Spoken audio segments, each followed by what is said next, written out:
Ladies and gentlemen, let me start with a story. There was a young man running a small business. One day he received a terrible call. The factory caught fire. Everything was gone. Workers were panicking, investors were angry, and his family started blaming him. But do you know what he did? He went to his office, locked the door, sat quietly for 30 minutes, and then came out with a list. What is lost? What can I fix? Who do I need to call first? That man was not lucky. He was calm. That's why he survived. And he didn't just survive, he built something bigger. Let me tell you the truth. Everyone wants success, but few people want to train their mind. If you can stay calm when things are unfair, when people betray you, when the market goes crazy, or when failure punches you in the face, you are already ahead of 90% of the world. You don't need to be the smartest. You don't need the best university degree. You don't even need to have a perfect plan, but you do need this, a calm mind. Now you'll ask me, how do I train my mind to stay calm? Just do this.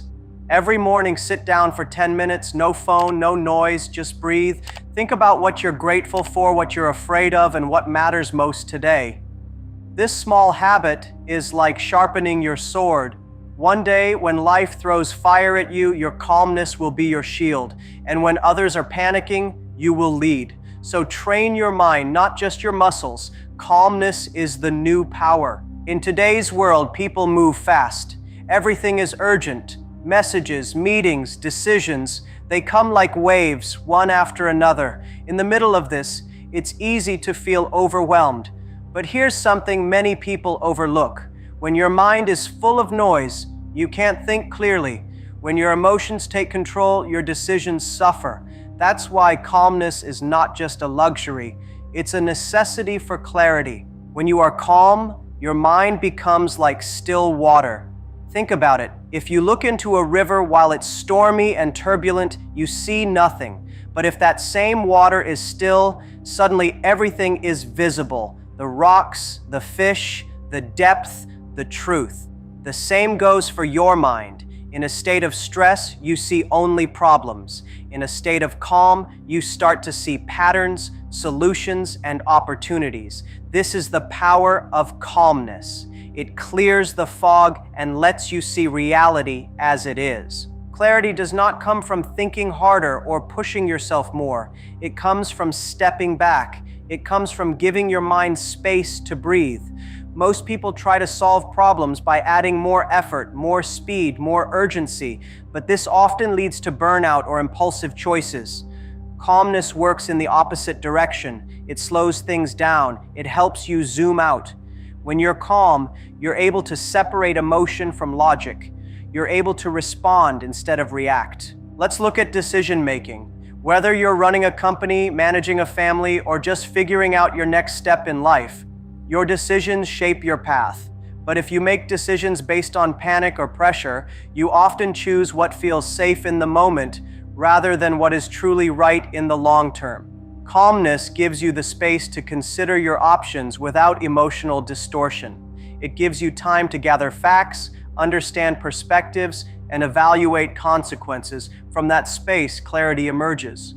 Even in relationships, calmness improves clarity. Think about how arguments work. Two people raise their voices, emotions spike, and suddenly they're saying things they don't mean. In that storm, no one is listening, no one is thinking. But when even one person stays calm, the entire energy of the interaction shifts. A calm presence de-escalates conflict. It creates space for understanding. It opens the door to deeper insight, not just about the other person, but about yourself. Calmness also helps with focus. In a distracted world, our attention is under constant attack. Notifications, news, opinions, they all try to pull you in 100 directions. If you don't train yourself to remain calm, you become reactive to everything around you. You become scattered. But a calm mind is focused. It knows how to ignore the noise and concentrate on what really matters. This ability to focus is directly linked to your clarity, because when you focus, your mind filters out the irrelevant and brings forward what's important. Another dimension of clarity is understanding yourself. Most people live in constant motion, working, planning, chasing goals, but very few stop to reflect. Very few take the time to ask, why am I doing this? What do I really want? What am I afraid of? Calmness creates that internal space where self-awareness can grow. It allows you to be honest with yourself. It allows your true motivations to surface. Without this, you might find success but feel empty. You might achieve goals that were never truly yours to begin with. Calmness is also a tool during uncertainty. Life is unpredictable. Markets crash. Plans fail. People leave. In those moments, your first instinct might be to panic, to act quickly, to fix things immediately. But panic blurs your vision. It makes the problem look bigger than it is.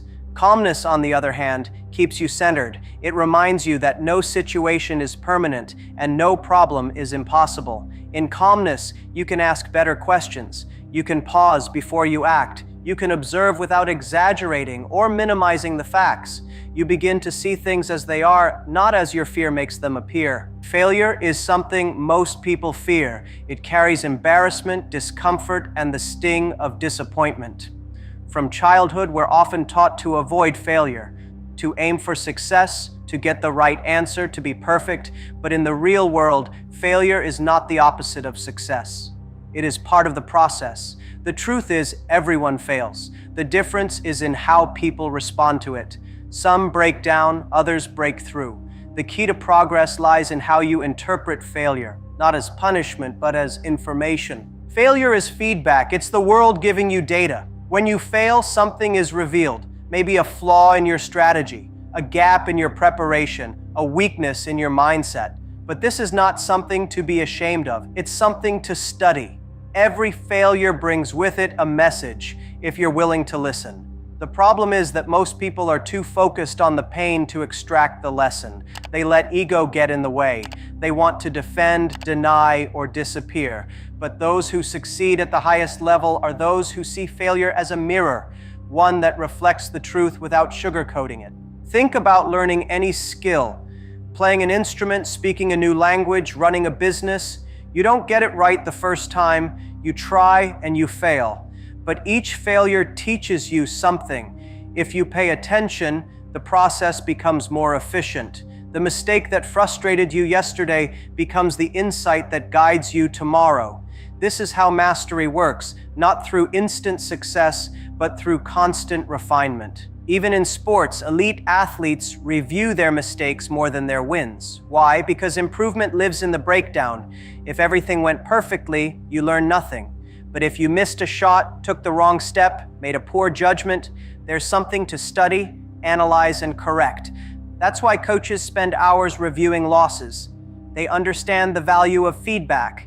In failure, there is rich information. It tells you what's not working. It points to blind spots.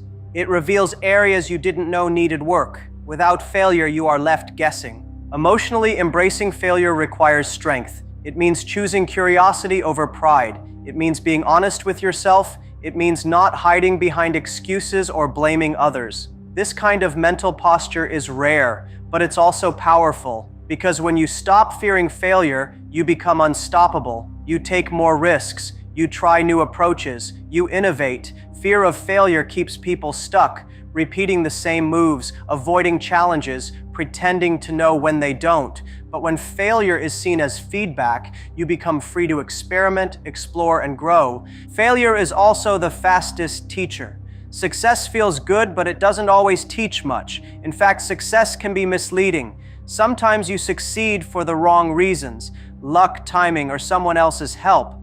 But failure is honest. It doesn't flatter you. It tells you exactly what didn't work. That kind of clarity, while uncomfortable, is incredibly valuable. It accelerates learning. It sharpens your thinking. It forces you to confront reality instead of hiding behind assumptions. In business, failure often leads to innovation. Many of the most successful companies didn't find their winning idea on the first try. They failed repeatedly, but they paid attention. They treated each failure as a lesson. They adjusted their product, improved their systems, listened to their customers, and kept going. Each failure became a stepping stone, Not a dead end, but a redirection. In personal life too, relationships fail, plans fall apart, dreams hit walls. But if you reflect instead of retreating, you begin to understand yourself better. You learn about your patterns, your triggers, your needs. Failure then becomes a guide, not just to better results, but to deeper self-awareness. Resilience is often seen as a trait people are born with, something strong individuals just naturally possess. But the truth is, resilience can be built. It is not a gift, it is a skill. And like any skill, it's developed through consistent practice. One of the most powerful tools to build that resilience is routine. A well-crafted routine doesn't just structure your day, it strengthens your mind, trains your body, and prepares you to face pressure without breaking. Life is unpredictable. Problems come without warning. One day everything is fine, and the next you're dealing with loss, stress, failure, or change. You can't control the storm, but you can prepare your inner system to handle it. That's where routine comes in. When you have a stable, daily structure, you build a kind of internal rhythm, something steady that keeps you grounded even when the world around you is unstable. It becomes your foundation, your anchor. A routine is not just about doing the same things every day. It's about intentionally designing small habits that strengthen you from the inside out. Think of it like charging your internal battery. When you follow a morning routine, maybe you wake up early, stretch, meditate, journal, or read, you're not just going through motions, you're reinforcing self-discipline. You're training your mind to take control instead of being controlled. These small habits, repeated daily, create momentum that can carry you through chaos. Even in high-pressure professions like the military or emergency medicine, routine is a critical component of performance. Soldiers train with repetition. They follow rituals, not because they love discipline, but because when real pressure hits, when fear and confusion take over, the mind falls back on habit. In stressful moments, you don't rise to the level of your goals. You fall to the level of your training. That's why routine matters. It builds mental muscle memory. It helps you stay calm under pressure because your body and mind are used to structure and order. Routine also gives you micro wins. When you complete small tasks each day, like making your bed, finishing a workout, eating a healthy breakfast, or checking off your to-do list, your brain receives signals of progress. These wins may seem small, but they create a sense of control. That control becomes emotional fuel. Over time, it adds up. You begin to feel more capable. You start trusting yourself. This confidence is at the heart of resilience, because when life knocks you down, your sense of self doesn't vanish. It's been reinforced daily through the actions you've taken. There's also a calming power in routine. When everything outside is chaotic, the economy, relationships, deadlines, or health, your routine can act as a form of stability. It's something predictable in an unpredictable world. That predictability is not boring, it's comforting. It reduces anxiety. It helps you manage energy. It gives your mind space to think clearly. From that clarity, better choices are made. Resilience is not just about enduring hardship, it's about thinking well under pressure. Routine sharpens that capacity. On a psychological level, routine strengthens your willpower.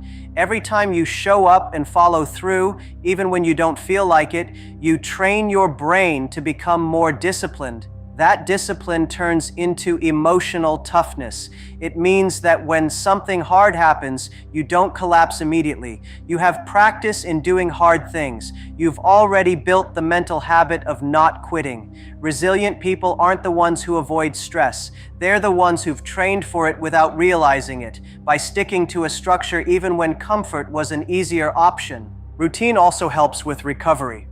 When setbacks happen, and they will, your routine gives you something familiar to return to.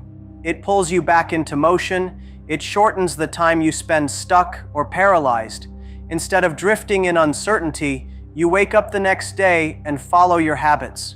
You move forward, not because you feel ready, but because your system is already in motion.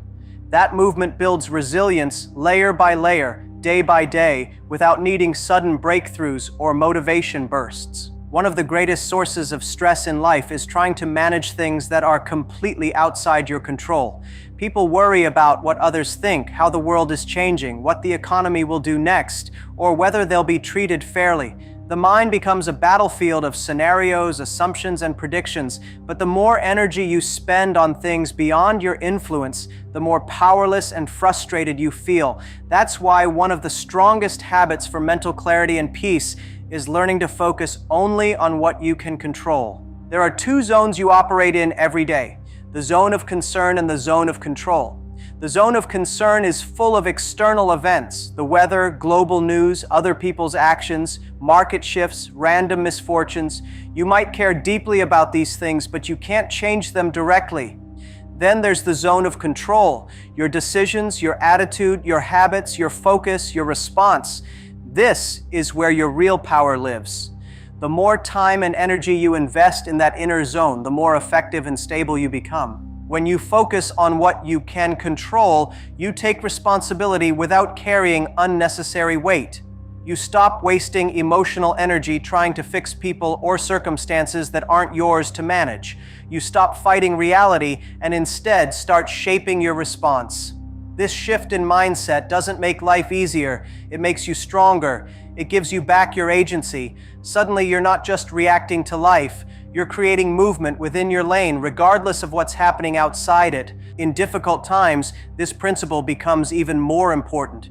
During setbacks, people often spiral because they feel helpless. They obsess over why something happened, who's to blame, or whether it's fair. But resilience doesn't come from having all the answers. It comes from asking better questions. What can I do right now? What's the next small step I can take? How can I carry myself with discipline and courage, no matter what the situation is? These questions bring you back to the present. They shrink the problem down to something actionable. Take any crisis, personal or professional. At first, it feels overwhelming because there are so many unknowns. But when you break it down and zoom in on the part you can influence, you begin to move. You can't control if a company lays people off, but you can control your skill development, your networking, your financial habits. You can't control if someone treats you unfairly, but you can control how you respond, how you hold your integrity, how you set boundaries. That focus is what keeps people grounded in storms. It gives them something to build on, even when everything else feels unstable. Even in conversations and conflicts, this idea is powerful. You can't control how someone else thinks, feels, or acts. You can't control whether they listen or change, but you can control how you communicate, how honest you are, how calm you stay. When you stop trying to manage other people's behavior and start mastering your own, your relationships improve. You become more respected, more self-assured, and less emotionally reactive. This principle also applies to goals and performance. A person can't always control the outcome, whether the deal closes, whether the audience applauds, whether the idea goes viral, but they can control the input, how prepared they are, how much effort they give, how well they stick to the process. By focusing on controllables, they reduce anxiety and increase consistency. Results become a byproduct of strong habits, not a constant source of pressure. Even your thoughts and emotions, while hard to regulate at times, respond to intentional effort. You can't control which thoughts pop into your head, but you can control how long you dwell on them. You can't control every emotion that arises, but you can control your response to it, whether you fuel it or observe it. Mental discipline is built when you stop resisting emotions and start managing behavior despite them. Distraction, fear, comparison, and overthinking often come from focusing on things you can't control. These forces steal your peace and scatter your energy. Reclaiming that energy begins with awareness, noticing when your mind is drifting into things beyond your influence, and gently bringing it back to the present task, the present choice, the present action. In a world obsessed with speed, patience often feels outdated. Everything is expected instantly. Fast answers, fast results, fast success. People scroll past anything that takes more than a few seconds to understand. Businesses chase quarterly wins. Creators look for overnight fame, and professionals want to skip the years of groundwork. But in the rush to get ahead quickly, many ignore one of the most underrated and powerful tools in long-term success: patience. Patience isn't passive waiting, it's a strategic mindset. And in a world full of impatience, it quietly becomes a rare and valuable competitive advantage. Patience gives you the ability to stick with something long enough to let it grow. Most goals don't fail because they're impossible. They fail because people give up too soon. They start something, don't see immediate results, and then move on to the next thing. But the people who succeed are often not the fastest or the most talented. They are the ones who kept showing up. Patience allows you to outlast the noise. It gives your work time to compound. Small efforts repeated over time can produce massive results, but only if you stay with them long enough to see it happen. In business, patience is especially powerful. Markets fluctuate, strategies take time to prove, customers need to build trust, products need feedback cycles, teams need time to grow together. An impatient entrepreneur might pivot too soon, abandon good ideas before they mature, or burn out trying to force momentum. But a patient one builds with intention. They understand timing. They wait for the right opportunity. They don't chase trends. They focus on foundations. This approach doesn't just create short-term wins, it builds something durable. In relationships too, patience plays a vital role. People are not always easy to understand or deal with. There are miscommunications, mood swings, and differences in perspective. Patience gives you room to listen before reacting, to forgive without holding a grudge, to allow people the time to grow and change. It builds stronger, more respectful connections. Impatience often leads to arguments, assumptions, and broken trust. Patience allows for depth, and that depth creates bonds that last. Progress itself is often invisible in the beginning. Whether you're building a body, a business, or a mindset, the early stages feel slow. There's effort without evidence. You put in the work, but nothing seems to happen. This is where most people quit, but this is also where patience becomes a filter. It separates the curious from the committed. Those who are patient enough to keep going eventually reach a point where momentum kicks in. Results begin to multiply, but only for those who didn't rush the process. Patience doesn't mean being passive or lazy. It means taking deliberate action without rushing the outcome. It means working hard without constantly checking for rewards. It means trusting the process even when the results aren't immediate. In a fast world, people who can slow down and stay focused on the long term have a strategic edge.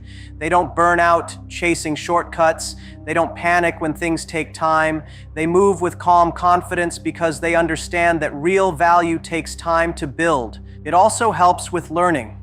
Mastery in any field doesn't happen in days or weeks. Whether it's a language, a skill, or a craft, learning requires repetition, mistakes, review, and reflection. Impatient learners chase hacks and give up when it's hard. Patient learners embrace the process. They tolerate discomfort. They value depth over speed. As a result, they end up knowing more, understanding better, and lasting longer. In conclusion, a world full of noise, chaos, and constant pressure, calmness is not a luxury. It's a necessity. Training your mind to be calm in every situation isn't about ignoring reality, but mastering your response to it. When you embrace failure as feedback, build routines that strengthen you, focus only on what you can control, and develop patience as a powerful edge, you create a mind that doesn't collapse under stress, but rises through it. Calmness is a skill. It can be built. And when you commit to that inner training, no storm outside can shake the strength within.